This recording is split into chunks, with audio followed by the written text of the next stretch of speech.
Welcome to Boson Buzz. Right now, more than 100,000 people are stuck on the transplant waitlist, and thousands die every year before their turn comes up. That system is broken, but one man just bypassed it with a pig kidney. The surgery was controversial, the odds were stacked against him, and yet, he's still alive.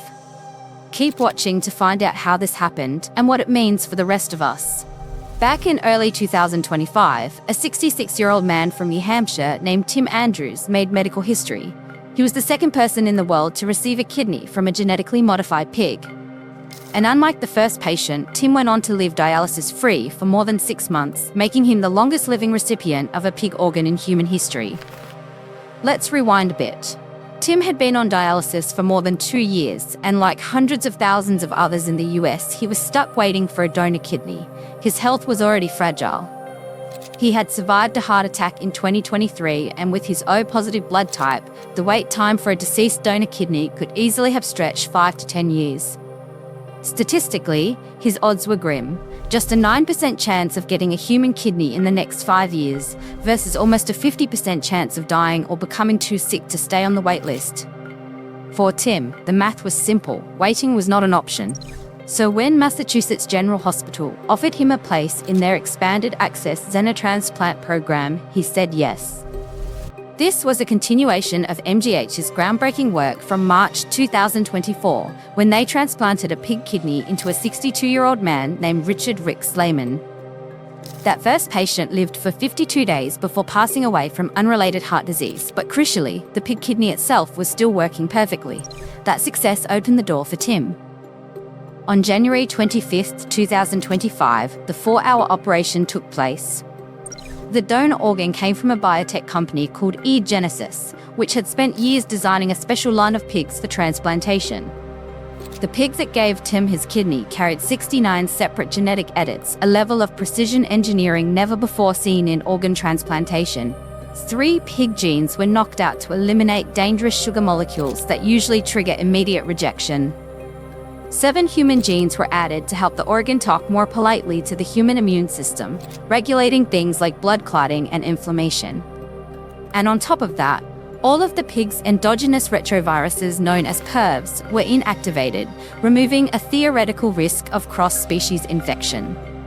It was, in essence, the most human-compatible pig organ ever created. The kidney, labeled EGEN 2784, went into Tim's body and began working immediately. Urine production started within minutes, creatinine levels, the marker of kidney function, plummeted, and for the first time in years, Tim no longer needed dialysis.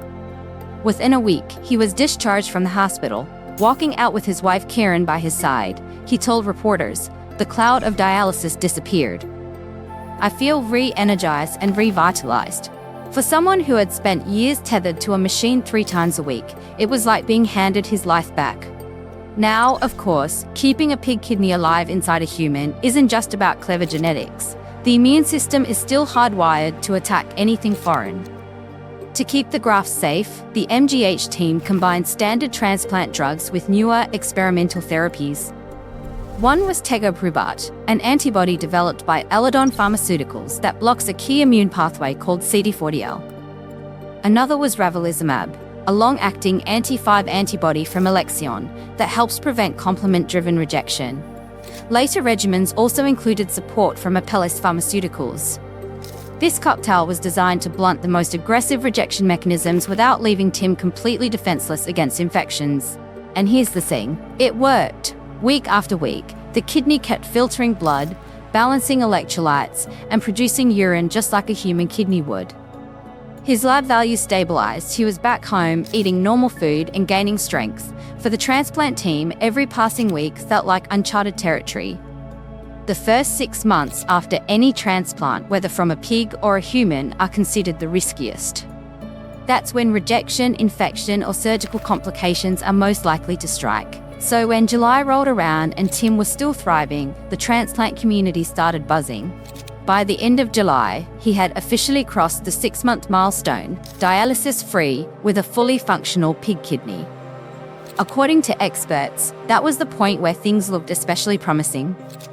As Dr. Wayne Hawthorne, a transplant surgeon not involved in the case, put it, For Tim to get to 6 months without problems means things have gone extremely well. And Dr. Leonardo Riella, the medical director of kidney transplantation at MGH, called it nothing short of groundbreaking, saying, "To see a patient thriving off dialysis for over 7 months with a pig kidney is nothing short of groundbreaking." Now, to understand why this matters so much, it helps to compare Tim's case with others. The longest prior survival of the pig organ in a human came from Tawana Looney, a 53-year-old woman treated at NYU Langone in November 2024. She received a 10-gene edited pig kidney from another company, Revivicor, a subsidiary of United Therapeutics.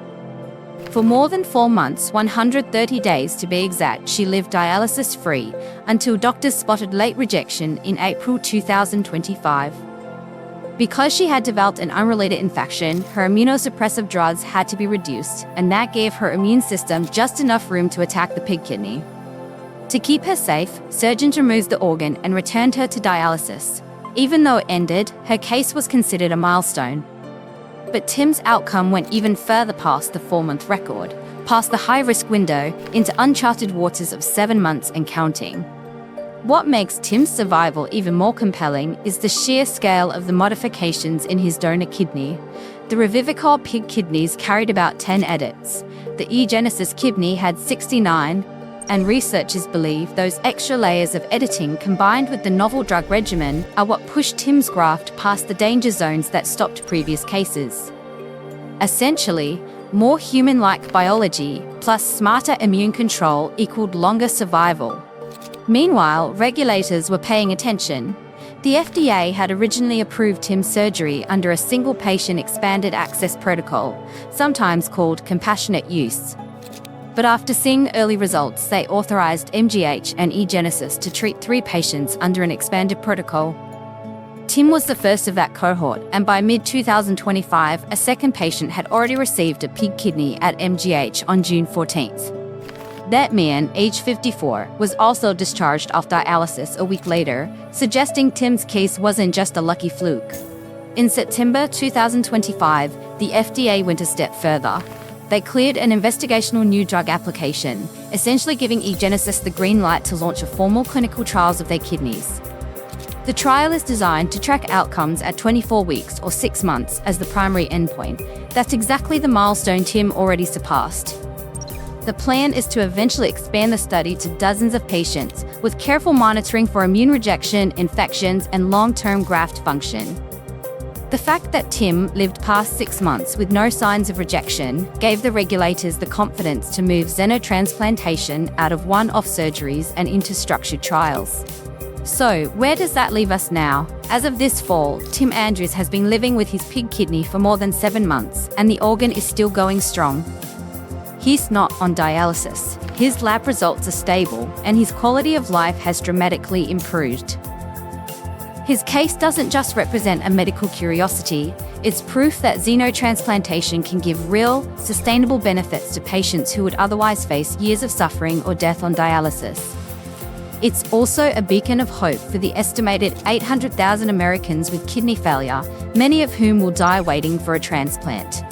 The story also highlights the power of combining cutting-edge science and patient bravery. Without eGenesis genome editing, 69 precise CRISPR edits to create a virus-free, humanized pig organ, none of this would be possible. Without novel drugs like tegoprubart and ravulizumab, the immune system would have destroyed the graft in hours. And without Tim's willingness to take a chance on an unproven therapy, we wouldn't know how far xenotransplantation can really go. Of course, big questions remain. Can these results be repeated across dozens or hundreds of patients? How long can a pig kidney last? 1 year? 5 years? Maybe more? What are the ethical considerations of raising genetically modified pigs for human parts? And will insurance and regulators embrace xenotransplantation as mainstream therapy, or keep it locked behind trials for years? Those answers will unfold over time. For now, though, Tim Andrews' story is a landmark. A man who faced nearly impossible odds is alive and thriving because a team of surgeons, scientists, and a specially engineered pig came together to rewrite what's possible in medicine. 6 months and counting. That's huge. And if things continue like this, we may look back on 2025 as the year xenotransplantation turned from science fiction into standard practice. And that's it for today's story. If you found it as fascinating as I did, give this video a like, click the subscribe button, and feel free to share it with someone who loves science news. Thanks for watching, and we'll be back with the next amazing story.